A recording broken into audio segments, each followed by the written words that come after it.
I'm gonna show you how you can knock out 5 and even 10 plus years off your mortgage with a few different strategies you've probably never heard of before. Looking at the math, if you have a $500,000 mortgage, by the time it's paid off, you've actually paid closer to $1 million. That extra 500 grand is going straight to the lender, not paying off your house.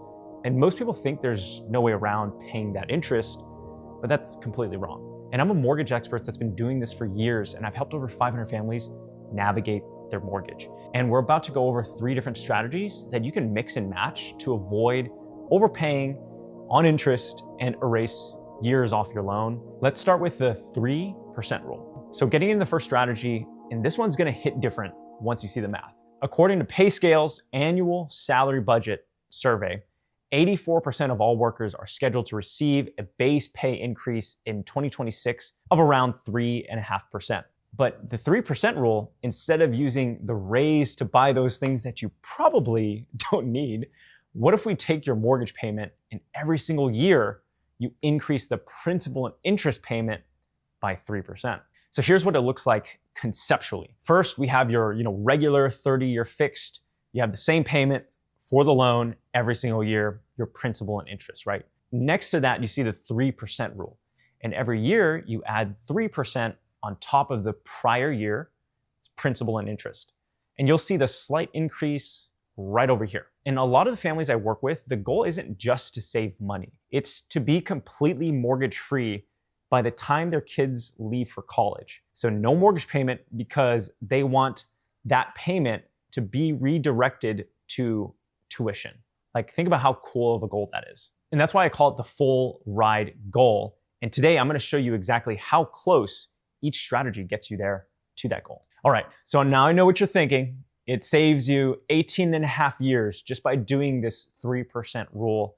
But how much interest does it save? So let's make some assumptions here. So $500,000 loan at a 6% interest rate, 30-year fixed. We're gonna use that for all the examples in this video. Without doing the 3% rule, you're paying close to $580,000 extra in interest. You add that to the $500,000 loan, that's how you get the $1 million in total payments. And using the 3% rule on this particular mortgage, you'll pay off the home 11 years earlier, and that's saving you about $208,000 in interest. Like, how amazing is that? Now, I know this is YouTube, so big numbers feel kind of numb, but $200,000 is quite a bit of money once you actually try to count from 1, 2, 3, all the way to $200,000. That's a lot of time to count, and that's a lot of money that you're saving as well. And I want you to imagine not having to pay rent if you're renting right now, or mortgage for 130 months. How sweet is that? Now, a common scenario that I see, which I mentioned a little earlier, is stepping into home ownership and also setting up their kids for success. And basically, you want to give your kids a better life than you had, right? But if you don't want to have kids, then you still want to set yourself up for success, right, in the future. Now, when it comes to sending your kids to college, you've got a few options, right? Without having to pay more out of your monthly cash flow. I call it the academic route, the athletic route, and none of those are guaranteed, or the amortization route, which is being more strategic on how you make your mortgage payments, and you basically give the money that you have the right kind of job. An amazing goal that a lot of parents set for themselves is to be mortgage free by the time their kids go to college, 18 years from now, right? That way they can invest that money that they're paying for the mortgage back into their kids' tuition without having to affect their monthly cash flow. And I tell my clients, hey, that's great, full ride goal. And in this situation of the 3% rule, we are a little short. They might be going to college and you might have to be paying a semester and paying your mortgage, but it's pretty darn close, right? All right, so let's actually go back to the 3% rule now that we talked the full ride. Now let's talk about the chart right here. So let's pull that back up. So here you can basically see the 3% rule.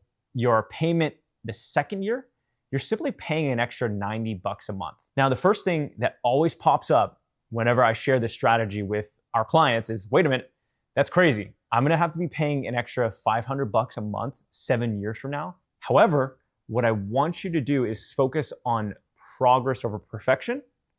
And then on top of that, the reason why it feels like a lot right now is because we're looking at the present money that we have and then we're fast forwarding 7 years, right? And we're not looking in the past. So I want you to do is reframe and look at 7 years ago, because remember, inflation makes things more expensive over time, right? So 7 years ago, it was 2019. Your house payment, rent, your car payment, life in general, food was way cheaper 7 years ago. And it's because of this thing called inflation. So looking backwards, it's like, wow, those were the good old days where everything was way cheaper. But let's use inflation to our advantage, where guess what? When you get a 30-year fixed mortgage, it fixes the debt. So with inflation, your things get more expensive, but inflation pushes debt down, especially if it's a fixed payment. And just in case, again, you weren't convinced, let's look at this chart here. So here I added a third column called your salary raise, right? Now, I'm just using a $100,000 salary as an example, but conceptually, this applies to all salaries. So year one, you get a 3% raise, which increases your monthly salary by $250 a month. Now your 3% rule is $90 a month, which you can see in column 2. And yes, you get to keep that extra $160, right? Now, obviously, everyone's tax situation is a little different, but conceptually, you'll see that there's going to be some sort of surplus. Now, let's fast forward 7 years from now, right? Remember, we're like, wow, paying an extra $500 a month, that's crazy. But now what you can see is in 7 years, you'll have an extra $1,600 per month in salary, and you get to keep that $1,000 extra a month or so of surplus. Now, again, everyone's tax situation is a little different, but you still get that surplus. So conceptually, you'll see that even with the salary increasing, using the 3% rule scales as your payment and salary does. Okay, now this is the first strategy. So let's go ahead and fill that table that we talked about earlier and see how close we are to the full ride, okay? And the 3% rule lands right over here at 18 and a half years with roughly $208,000 in interest saved. So yes, we are technically a little short from our goal. Okay, so now here's the problem you might be thinking. It's like, what if I just spent everything I had getting into the house and you can't start this right away? Like, you're like, I want to do it, but I need to recover from my down payment or closing costs. So there's a strategy built exactly for that. And by the way, if you found this valuable, I want you to check our homebuyer readiness roadmap that I built. It takes less than 30 seconds to find out if you're ready. And if you're not ready, it gives you customized videos to get ready, all completely free. It takes less than 30 seconds. Check out the link down below. It's my gift to you, and I hope it helps. And this one's for the realists, because here's the truth. When you buy your first home, you're usually not in a position to start throwing extra money at your mortgage on day one. And let's be real, something usually breaks within the first year of home ownership. And we've all heard that saying, we've all seen it on social media that home ownership is fun. And I've personally experienced it too. Yep, it's that kind of fun, right? And to be honest, you need some time to just, breathe, recoup what you spent getting into the home in the first place. And that's okay. That's actually the whole point of this strategy. So let me give you a real life example that I'm actually going through right now. I'm training for a marathon right now, which is 26.2 miles. And I can tell you firsthand, I didn't go out the door on day one and run 26 miles. I think I would have broken a few bones and joints and muscles. On week one, you just run 3 miles. Week 2, 4. Every week I add a little bit more, and the mileage of running in itself builds upon itself. And by October, I'll be ready, for the full thing. And your mortgage kind of works the same way. So I call this the staggered strategy. You don't have to go all in on day one. You have what I call the recovery phase first. So that's the first 5 years. Then you start your build phase. That's year 5 to 10. I usually recommend a 15% increase in payment. Again, you generally would have around 5 years of raises since then, maybe even a promotion too. Year 10 to 15, that's your ramp up phase. 15% increase in payment again from the build phase. So the total is about 30%, right? 15 plus 15 is 30. Now remember the 3% rule section, when I showed you the salary versus monthly payment increase, obviously you would have multiple years of compounding salary raises, meaning for most individuals, you'll have extra monthly income left over, even after applying the staggered strategy or even the 3% rule. Year 15 and beyond, that's the sprint. So you do the full kick to the finish line. You just give it your all to the finish line.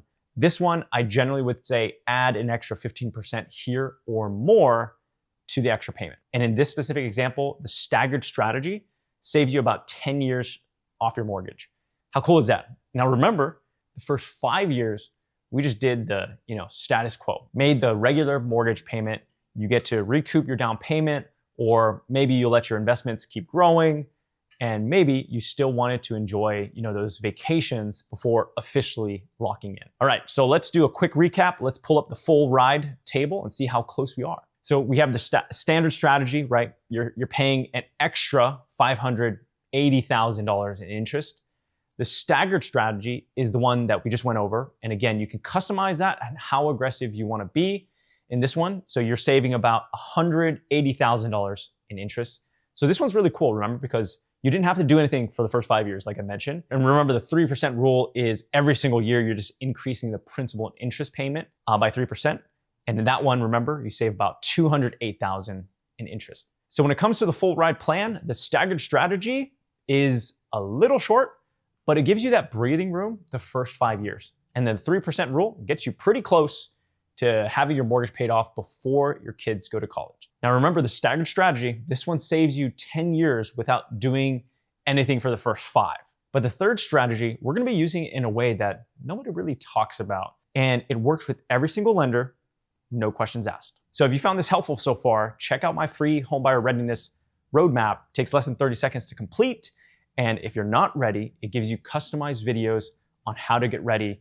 If you find that at all interesting for you, it is completely free. It's my gift to you. Check it out on the link down below. So this one's my favorite because it's the definition of working smarter, not harder. Now, some of you might have heard of the 13th payment strategy, but this is going to be the same strategy, but with a little twist to it. For those that don't know, I'll give you the general concept. Most people get paid every 2 weeks, right? Now, when I say that, it kind of sounds like you'll get paid twice a month. But if you break down the months, you actually end up with 2 extra paychecks at the end of the year. Sometimes you might receive 3 paychecks in a month. You basically take your 26 paychecks divided by 2, and that's how you get 13 payments per year instead of the standard 12 payments in a year. Now, all you need to do is make that 1 extra payment either at the end of the year or at a certain time of the year. I usually recommend after you've paid your taxes, or you know what your tax bill is. So that way you didn't actually spend all your money on the house when you might owe some taxes, right? So that might be in the May or September timeframe.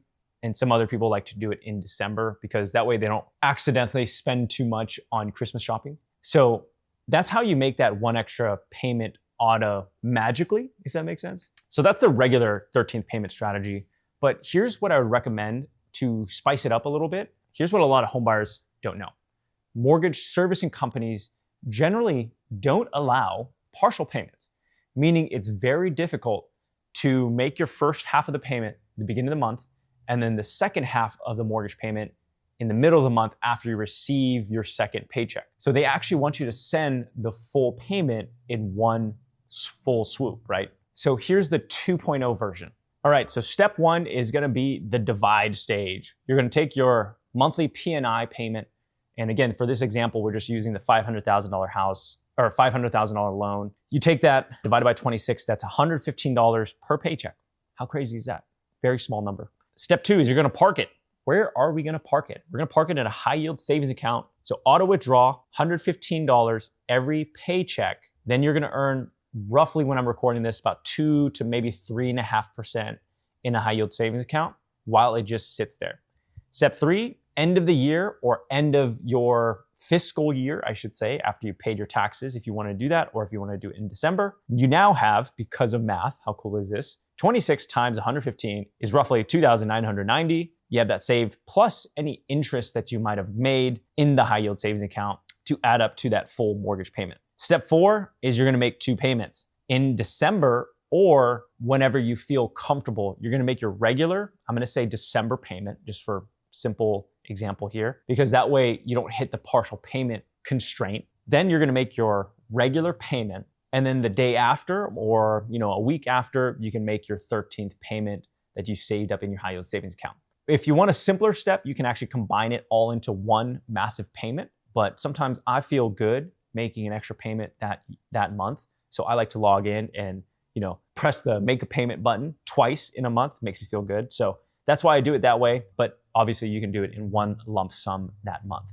Here's how I look at it. Have you ever walked into Target for one thing and you walk out spending like $100 or more? Yeah, we all have that. And that's basically, a meme at this point. So that Target run, that's your 13th payment strategy. And I'm gonna explain why in a few moments. So if you did this 13 payment strategy, you could save like over $100,000 in interest for this particular loan. And that's 5 years, you're gonna get your life back. So that's 5 years that you're gonna shave off your mortgage. Now, I'm not saying never go to Target. I'm saying be intentional about it, because the truth is this is a very attainable strategy and it's more of like sticking to it instead of making those impulsive buys. So we're just redirecting the money that you would have spent.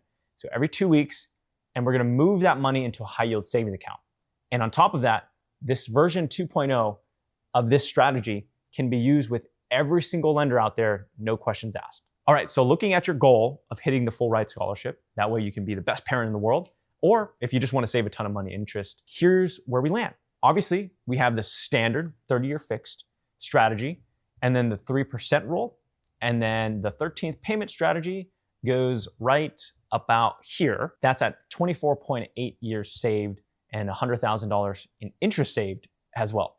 Just by simply, in this example, making an extra $115 per paycheck. And on top of that, this is $115 today for the rest of the mortgage. And guess what? You're probably gonna get some raises over the years. So this $115 per paycheck is gonna feel less and less over time.